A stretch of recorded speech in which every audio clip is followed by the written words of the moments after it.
Buenas noches, oyentes de Radio Foro y personas que me escuchan, y a Diana, que es la que me entrevista hoy. Es un gusto saludarle y saludar a todos. Estoy muy contenta de estar aquí presente para dar el tema sobre la corrupción y la ética. Diana, me estás preguntando qué es la corrupción. Sí, es un tema muy interesante, ¿verdad? En estos días que se da tanto, pero nos gustaría que profundizara un poco más acerca del tema. Perfecto, Diana. La corrupción se considera corrupción a aquellos actos en los cuales se aprovechan los bienes públicos para fines particulares o privados. Podemos decir que ser corrupto es aprovecharse de los bienes externos, ya sea el dinero, el poder, sobre todo, pero hay otros tipos también de actos corruptos para el beneficio privado de uno mismo. Es corrupto así toda acción en la que el responsable público pone por delante el interés privado sobre el interés general, aunque no impla con ninguna ley. Entiendo, licenciada Zapata, sí, muy lamentable que se dé este tipo de actos en estos días. Más que todo porque muchas veces se aprovechan de, como dice, como usted muy bien lo dijo, de los bienes públicos. O sea, lo que todos los contribuyentes aportamos al Estado y que hayan personas que pues se aprovechen de ese tipo o sea, se aprovechen y saquen provecho de los bienes públicos. Es muy lamentable esta situación, ¿verdad? Tenemos algo por acá, un concepto relacionado a este tema, que es el de la ética. ¿Me puede hablar un poco más acerca del tema, por favor? Por supuesto, Diana y señores y señoras que me escuchan en la radio, la ética es fundamental en todo, desde el sector público hasta el sector privado. En toda parte tenemos que tener conductas éticas. Es muy importante, ya que la ética nos regula en todo. O sea, hace, nos hace, la ética eh, hace ver el reflejo que somos en sí, porque con las conductas éticas nosotros reflejamos lo que somos, si somos personas buenas o personas malas. Este, Entre las actitudes que tenemos, esa es en sí la ética. La ética se entiende como una actitud y compromiso para enfrentar las obligaciones del quehacer público, poniendo los intereses públicos sobre los particulares. La ética es una actitud sobre los particulares. La ética es una actitud, es una forma de ser, de comportarnos para poder seguir viviendo, conviviendo en una determinada circunstancia que no hemos elegido, sabiendo qué tenernos en todo momento para poder estar a la altura de los tiempos. Carácter que va formando nuestros quehaceres en pos de una felicidad que nos marcan nuestra vocación y proyectos personales. Entiendo, muchas gracias por la aclaración y por el concepto. Licenciada Zapata, ¿me puede ejemplificar alguna de las conductas éticas que se pueden dar dentro y fuera de una empresa? Por supuesto, entre las conductas éticas, la ética son, como ya dije, son actitudes y compromisos. Nos comprometemos a portarnos bien o mal, ¿verdad? Hay personas que tienen conductas antiéticas y otras personas que tenemos conductas éticas. Eh, las conductas éticas son aquellas que, digamos, por decirlo así, conductas positivas, conductas que nos van a ayudar a ser mejores personas con nosotros mismos, a reflejar como buenas personas con nosotros mismos y con las personas que nos rodean, como es la sinceridad, como es la honradez, que es tan importante en los trabajos, ¿verdad? La honradez, el amor, compañerismo, la fraternidad, ¿qué más puede decirse? Entre otras. La honradez, que es tan importante en los trabajos, ¿verdad? La honradez es muy importante. Eh, y ser empático también, la empatía es muy importante en todo aspecto. La voy a resaltar un poco porque la empatía es muy importante, ya que eso nos ayuda a ponernos en lugar de la otra persona. Empatía es ponernos en los pies de la otra persona. Un ejemplo, Diana, si yo estoy hablando con otra persona y la otra persona me está contando un problema que tiene, ella, ¿verdad? Mira que yo tengo este problema, fíjate que me pasó esto. se dio tal persona o qué sé yo, me terminé con mi relación, poder yo en ese momento, digamos, ponerme en tus zapatos y poder comprenderte para poder darte un consejo. Y si no puedo darte un consejo, por lo menos, ¿verdad? Escucharte, que es lo más importante, porque con solo el hecho de escucharte ya estoy de una forma ética, Ujú. ¿entiendes? Sí, de una forma empática, como mencionaba anteriormente. Exactamente, eso se llama empatía y eso es muy importante en esos tiempos. Bueno, siguiendo un poco más adelante con la entrevista, tengo por acá acerca de instrumentos jurídicos de prevención de la corrupción. ¿Usted podría mencionar algunos de los instrumentos que se pueden utilizar para prevenir esta situación tan complicada, ¿verdad? ¿Qué podría mencionar usted como ejemplos de instrumentos en este caso? ¿Qué podríamos hacer o qué podríamos utilizar para prevenir estas situaciones? Primero que nada, amigos oyentes y Diana, que está conmigo esta noche, que es la que me está entrevistando, primero que nada les voy a decir los instrumentos jurídicos de prevención de la corrupción. Están unas leyes que se llaman leyes de transparencia y leyes de acceso a la información pública. Después está la ley de lobby y la declaración jurada de bienes y declaración de conflictos de intereses. Tenemos también el régimen de prohibiciones, inhabilitaciones e incompatibilidades. Y también tenemos la promoción de government. ¿Puedo decir una por una? Digamos, puedo explicar. Sí, sí, por supuesto, claro que sí, licenciada Zapata. Justamente estaba pensando en eso, que tanto yo como nuestros oyentes nos estábamos preguntando a qué se refiere usted con, por ejemplo, leyes de transparencia. ¿A qué se refiere usted con ese término? Ok, la ley de transparencia y la ley de acceso a la información pública. Es el acceso a la información, es un requisito indispensable para permitirle a la ciudadanía una participación activa en la toma de decisiones públicas y que pueda desplegar su labor de fiscalización de los actos públicos. Y es un requisito indispensable para promover la ética pública. Wow, sí, esa me parece muy importante y muy interesante porque sí es cierto, muchas veces cuando hay alguna campaña o algo por el estilo, una campaña electoral como que siempre dicen voy a hacer esto, voy a hacer lo otro, pero después no hay transparencia en todos los actos que van haciendo poco a poco, simplemente o no los hacen o se vuelven paja como se dice comúnmente. Y también, por ejemplo, cuando muchas veces hacen alguna obra pública y dicen se gastó tantos millones de colones, pero no hay pruebas de que realmente se haya gastado esa cantidad, no hay esa transparencia. Entonces ese punto de la transparencia, leyes de transparencia, me parece muy importante. Ok, bueno, pasando de tema, usted mencionó otra de las leyes o instrumentos jurídicos, que es la ley del lobby. ¿Qué quiere decir con ley del lobby?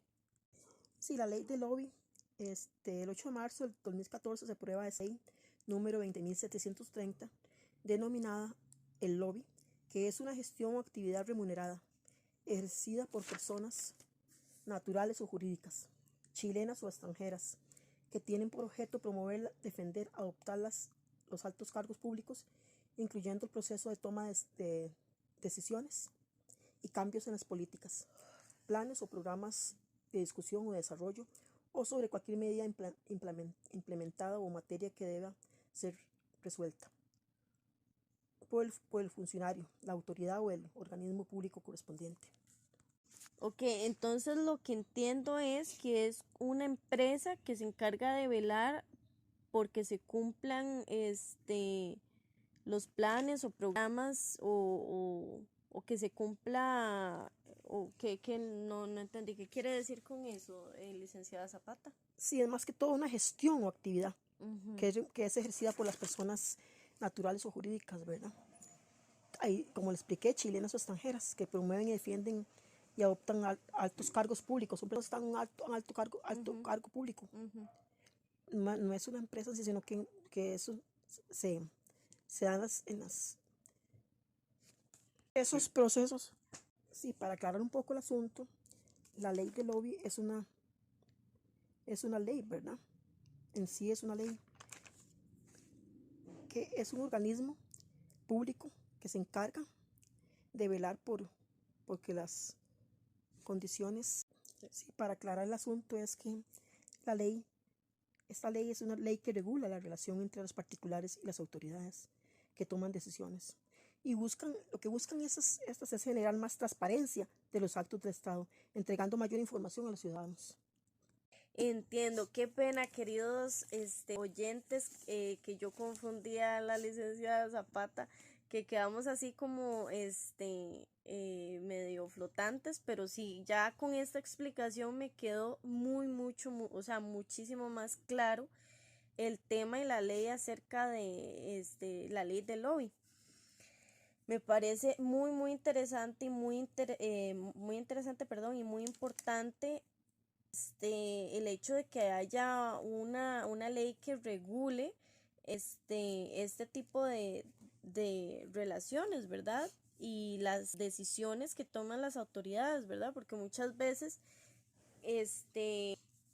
se suele pensar que sobre las autoridades no hay nada por encima y que pueden hacer lo que quieran, y no es así.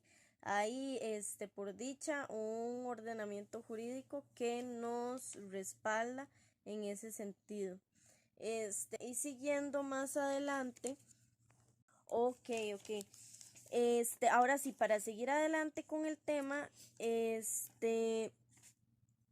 usted mencionó también otro de los instrumentos jurídicos, que es declaración jurada de bienes y declaración de conflicto de intereses. ¿Qué quiere decir o a qué se refiere con este concepto? ¿Qué quiere decir con esta ley o este instrumento? Sí, amigos, oyentes y Diana que me está entrevistando, les voy a explicar lo que es la declaración jurada de bienes y declaración de conflicto de intereses. La declaración jurada de bienes es un mecanismo de prevención de la corrupción. Se usa para prevenir la corrupción y se vincula con los deberes éticos de transparencia y rendición de cuentas que debe cumplir el funcionario público. El conflicto de intereses se presenta cuando una determinada situación se da un choque entre el deber público y los intereses privados del funcionario público, en el que éste posee un interés privado con capacidad de influir indebidamente en el ejercicio de sus deberes y responsabilidades oficiales. Entiendo, suena muy interesante y muy importante este instrumento porque permite el rendimiento de cuentas, como usted dijo anteriormente. Muy importante este instrumento porque permite que el pueblo podamos enterarnos de todo lo que está pasando y de que realmente se esté cumpliendo todo lo dicho en campaña, ¿verdad? Muy importante este instrumento. Sí, Diana, muy importante esta transparencia que existe en el conflicto. Es interesante, digamos, de ver que aquí se da un choque entre el deber público y los intereses privados del funcionario. Entonces esto es muy importante, ¿verdad? Cumplir estas medidas para poder hacer responsables a las personas que estén haciendo, digamos, uso indebido de los cargos en las funciones públicas o privadas. Que rigen nuestro país, y que pueda haber ese conflicto de intereses de que con su poder puedan o incluso se puedan ver influenciados por el poder que se les está dando, que se puedan ver influenciados para sacar provecho de la situación o de sus intereses propios, intereses personales, ¿verdad? Bueno, siguiendo adelante con la entrevista, tengo por acá que usted me habló de otro de los instrumentos, que se llama régimen de prohibiciones, perdón, qué pena, queridos oyentes, inhabilitaciones e incompatibilidades. ¿Usted qué quiere decir con esto, licenciada Zapata? ¿Qué significa este instrumento? Sí, amigos oyentes y Diana que me escucha. El régimen de prohibiciones e inhabilitaciones e incompatibilidad es un elemento fundamental para evitar actos corruptos. En las empresas hay actos corruptos, entonces es un elemento muy fundamental para evitar esos actos corruptos. Es contar con adecuados regímenes de prohibiciones, inhabilitaciones e incompatibilidades que pretenden evitar situaciones en donde el funcionario se encuentre en una posición que pueda perjudicar de una determinada actividad que le impida actuar de manera objetiva y atente contra la salvaguarda de los intereses públicos que represente buscar, tutelar la eficiencia y efectividad de la gestión pública bajo los principios de neutralidad, objetividad e imparcialidad que deben prevalecer en el actuar del funcionario público. Entiendo, sí, muy importante la objetividad en estos temas, ¿verdad? Porque como decíamos anteriormente, no puede influir lo que los intereses personales de un funcionario público, ¿verdad? Y algo que no me quedó claro es lo de las incompatibilidades. Usted mencionó acerca de las incompatibilidades. ¿Qué quiere decir con esto? Sí, las incompatibilidades es un grupo de supuestos que pretende evitar la acumulación de facultades en un solo funcionario, o bien que el funcionario se encuentre en una situación de contienda entre los intereses públicos que representa y sus propios intereses, o sea, sus intereses particulares. Ok, entonces ya me quedó un poquito más claro acerca de ese tema. Y lo de las inhabilitaciones, ¿qué quiere decir con este concepto? Sí, amigos oyentes, Ana que me escucha, estas inhabilitaciones corresponden, es una sanción que le impide al exfuncionario reintegrar el servicio público. O sea, eso repercute al funcionario público, ¿verdad? Es una sanción que le impide al exfuncionario reingresar al servicio público por un periodo de tiempo, determinado en virtud de haber incurrido en una falta de gravedad en contra de los intereses públicos. O sea, cuando un funcionario comete una gravedad en contra de los intereses públicos, entonces va a ser sancionado por un tiempo y depende de lo que sea, puede volver a ingresar, pero depende, si es una causa grave, no va a volver a ingresar en la empresa pública que trabajó. Claro, muy, muy importante y muy interesante porque muchas veces en la ignorancia se piensa que tal vez no hay como ningún tipo de castigo o muchas veces hacen algunas faltas que se pueden ver y que uno piensa que no son castigadas y podemos ver acá que sí hay sanciones para ese tipo de comportamientos, lo cual me parece muy bueno porque eso incita a los funcionarios públicos a hacer las cosas de una forma correcta y transparente. Así es, Diana, como usted lo dijo, hacer las cosas de forma transparente y ser fiel con la empresa porque eso es parte de la ética. Tener fidelidad es una parte de la ética y es importante en la empresa pública que exista eso, ¿verdad? Y por último, relacionándome a estos tipos de conceptos, está la promoción del e-government. Es un importante instrumento para luchar contra la corrupción porque permite una mayor transparencia de las actividades públicas, facilita la rendición de cuentas, incentiva la participación ciudadana y promueve la innovación abierta. O sea, aquí hay una participación ciudadana, eso es muy interesante. Actividades públicas que facilitan, ¿verdad? Claro, muy importante la participación ciudadana en este tipo de situaciones porque permite que haya un un comportamiento bilateral, o sea, no es solo de parte del gobierno, sino que también el pueblo puede participar en toda esta toma de decisiones, o simplemente velar por o pues tal vez no velar, sino estar conscientes de todas las decisiones que se toman en el país y muchas veces también tomar decisiones en grupo, ¿verdad? Como por ejemplo con las votaciones, que muchas veces también se hacen votaciones para aprobar leyes, ¿verdad? Ok, bueno, y siguiendo un poco más con este tema, ¿usted me podría mencionar algunos casos de corrupción pública en las organizaciones privadas? ¿Conoce algunos de los casos? ¿Qué me puede hablar sobre ese tema? Sí, amigos oyentes y Diana, que me escucha. En las empresas, tanto en la empresa pública como en las empresas privadas, existen muchos casos de corrupción pública, ¿verdad? Existe el fraude, ¿verdad? Que están en las empresas. Ujú, Las personas que se roban dinero en las cajas, digamos, los ujú, que trabajan de cajeros, ujú, ya sea en la empresa pública o privada, ujú, se dan mucho esos actos de corrupción, ¿verdad? De corrupción. También vemos esos actos en los cuales la gente tiene altos cargos, ujú, ¿verdad? Y que manejan enormes cantidades de dinero. ujú, Entonces estos se aprovechan de la empresa, de que ellos mismos están con ese dinero en la mano, entonces aprovechan de eso para adquirir, para adquirir esos bienes para sí mismos, ujú, ¿verdad? Eso es una conducta antiética.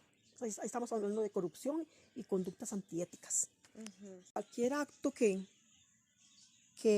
sea negativo y que implique un robo, un fraude en una empresa, ujú, es una conducta antiética y es un acto de corrupción. ujú. Y una empresa no puede permitir que un funcionario, sea público o privado, ejerza un- ningún Un cargo, mal manejo. un mal manejo, un cargo, ya sea un cargo bajo, digamos, puede ser misceláneo, Ujú, que se robó, qué sé yo, algún implemento que utilizan en la limpieza, así como también desde el más bajo hasta el más alto. ujú, El más alto puede ser el presidente de la corporación, puede ser el gerente. ujú, No se puede permitir esos actos corruptos ujú. y antiéticos. Ah, entiendo. Licenciada Zapata, sí me llamó mucho la atención que usted mencionó casos de corrupción muy simples, como lo que usted mencionó acerca de un robo en una caja o algo por el estilo, que es relativamente simple si lo comparamos con robo de millones por algún mal manejo o mal uso de dinero o de recursos públicos, ¿verdad? De bienes públicos que como mencionamos anteriormente pertenecen al pueblo, ¿verdad? Entonces me llamó mucho la atención que los casos de corrupción y casos de falta de ética se pueden dar como de lo más simple hasta lo más complejo. Sí, así es. En realidad podemos ver en los gobiernos, ¿verdad? En los presidentes, cómo los presidentes, ahora las personas no confían en los presidentes. Ya la gente en estos tiempos ya no quiere votar. ¿Por qué? Porque ya no confían en los presidentes, no confían en los diputados, porque ya hay muchos diputados que han salido eh, en la televisión, en los periódicos, que han cometido actos corruptos de cantidades, no de, como usted lo dijo, no de cantidades pequeñas, sino enormes cantidades de millones de colones y hasta de Ujú, dólares, ¿verdad? Entonces no podemos permitir que eso se esté dando también, ujú, ni podemos permitir que personas estén influyendo también de esas mismas personas que estén metidas en el tráfico de drogas y todas esas cosas y el lavado de dólares, que también es otra cosa que se está dando mucho, ¿verdad? Eso no puede permitirse. Todos son actos antiéticos y son actos de corrupción que nos afectan a todos, no solo a la empresa, sino que a todos. Vea lo que está pasando con esas situaciones, esas bandas de criminales, todas esas cosas. Es una barbaridad, ¿verdad? ujú, Como vemos todos los días tantas muertes, todos los días se escuchan ajustes de cuentas, ¿verdad? ujú, Entonces no se puede seguir así. Entonces desde el más grande hasta el más pequeño tenemos que tener conductas éticas para ujú, poder ser felices, no solamente nosotros, porque si actuamos de una forma antiética, nos estamos haciendo daño a nosotros mismos, no vamos a tener felicidad. ¿Por ujú, qué? Porque estamos dañando a otros, pero también nos dañamos a sí mismos. Si yo cometo un acto corrupto en una empresa que yo trabaje, no ujú, solo le estoy haciendo un daño a mis compañeros de trabajo, a mis colegas, sino también me estoy haciendo daño a mí misma porque puedo perder el trabajo. Y ya al perder el trabajo, al perder el trabajo ya se me cierran las puertas, ¿verdad? Y ya la gente ya no va a creer en mí, que es lo más importante, la credibilidad es lo más importante, la honradez. Para mí, la honradez es lo más importante. De todas las conductas éticas, para mí que esa es una de las más importantes. Claro que sí, sí. Y más que todo que estábamos hablando acerca de esos malos manejos de grandes cantidades de dinero, porque si en una utopía tuviéramos funcionarios públicos que todos tuvieran este valor tan importante que usted mencionaba anteriormente, pues los recursos serían manejados de una forma pues más provechosa, ¿verdad? Para todos. Es algo que, como dije anteriormente, es una utopía, pero por lo menos acercarse lo más posible a hacerlo realidad, ¿verdad? Tener gente que trabaje de la mejor forma posible. No gente perfecta, porque nadie es perfecto, pero por lo menos lo mejor posible y con los valores, este, con valores admirables, ¿verdad? Que se puedan resaltar. Bueno, por último punto tenía aquí previsto hablar un poco sobre la importancia de la ética en el ejercicio profesional. Pero la verdad con esto que acabamos de hablar y acabamos de conversar, queda más que claro la gran importancia de la ética, ¿verdad? Cuando se ejerce una profesión. Tanto para uno mismo como profesional, como para la empresa donde uno trabaja y como para los compañeros, ya sean clientes o usuarios, ¿verdad? Así es, Diana. El ejercicio profesional, la ética en el ejercicio profesional es muy importante, así como es importante estudiar y tener el currículum de la mejor forma para mandarlo un currículum a una empresa y tener, qué sé yo, bachillerato, licenciatura. Así como es importante eso, para aplicar a un puesto también es importante esa conducta ética. También, ¿ve? Porque eso va a reflejar qué tipo de personas somos. Y eso hace ver nuestro currículum mejor. Eso vamos ahorita en esos tiempos, la ética en el ejercicio profesional, lo que se está ocupando, porque vea todos los problemas se están dando laborales y todo, ¿verdad? Entonces es importante este ejercicio profesional de ética, es muy, muy fundamental. Sí, claro que sí. Bueno, de hecho, últimamente se le da mucho valor a lo que son las habilidades blandas, ¿verdad? Que tienen mucho que ver con la ética. Entonces, como decía usted anteriormente, se puede tener un currículum, se puede tener una profesión, un montón de títulos, pero si no se tiene ética al realizar ese trabajo, va a ser muy difícil ser un buen profesional, porque como usted mencionaba al principio del programa, la ética nos hace o refleja pues lo mejor, ¿verdad? De las personas. Hacer bien su trabajo, ser buen profesional en general. Sí, sí, es lo que le iba a decir yo precisamente sobre las habilidades blandas, ¿verdad? Que piden en todos los trabajos. Ahorita hay un curso especial de habilidades blandas, ¿verdad? Que es tan fundamental. Yo me acuerdo cuando llevé ese curso de habilidades blandas, yo pensé qué raro, habilidades blandas, ¿verdad? Hasta después me di cuenta que qué importante que es, ¿verdad? Ese curso, ¿verdad? Para relaciones entre las personas, entre los jefes y sus colaboradores, entre los colaboradores y los jefes, para desarrollar un buen comportamiento, una buena comunicación, que es lo más importante, que es lo que cuesta a veces la comunicación, ¿verdad? Y poder tratarnos, porque las empresas o las instituciones donde trabajamos, esa es nuestra casa, es el lugar donde estamos todos los días. Entonces, por eso es importante llevarnos bien. Por eso es importante también las habilidades blandas, como usted lo dijo. Muy, muy importante, Diana.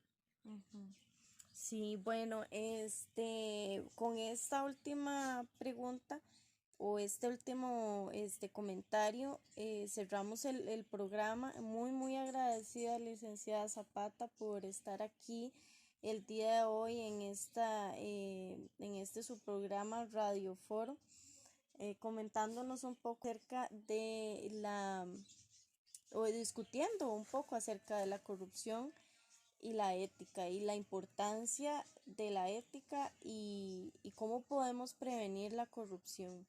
La verdad me quedó muchísimo más claro y me llamó mucho la atención principalmente los instrumentos jurídicos que existen para evitar este tipo de actos, ¿verdad? De corrupción. Bueno, otra vez, muchísimas gracias por estar acá. Ustedes, radioyentes, y la licenciada Zapata, que nos instruyó un poco acerca de este tema tan interesante y tan importante. Bueno, con mucho gusto pude desarrollar el tema sobre la ética y la corrupción. Les doy muchas gracias por haberme escuchado y a la periodista Diana Solano que me tuvo un poquito de paciencia, ¿verdad? Un poquito de paciencia porque sí, eso es otra ética también, Diana. Es una conducta ética, ¿verdad? La tolerancia, que esa Sí, esa es claro. una de las más importantes también, Diana. Sí, Esa es una de las sí, más yo diría importantes. que todas son importantes, ¿verdad? Por supuesto, sí. Pero ya no seguimos más porque ya terminamos, ya se cortó más bien 2 minutos más, ¿verdad? Y ya nos pasamos 2 minutos. Sí, sí, Sí, sí, no, ¿verdad? muy ameno el programa, muchas gracias. Nos vemos el próximo domingo a la misma hora en su programa Radio Foro. Buenas noches.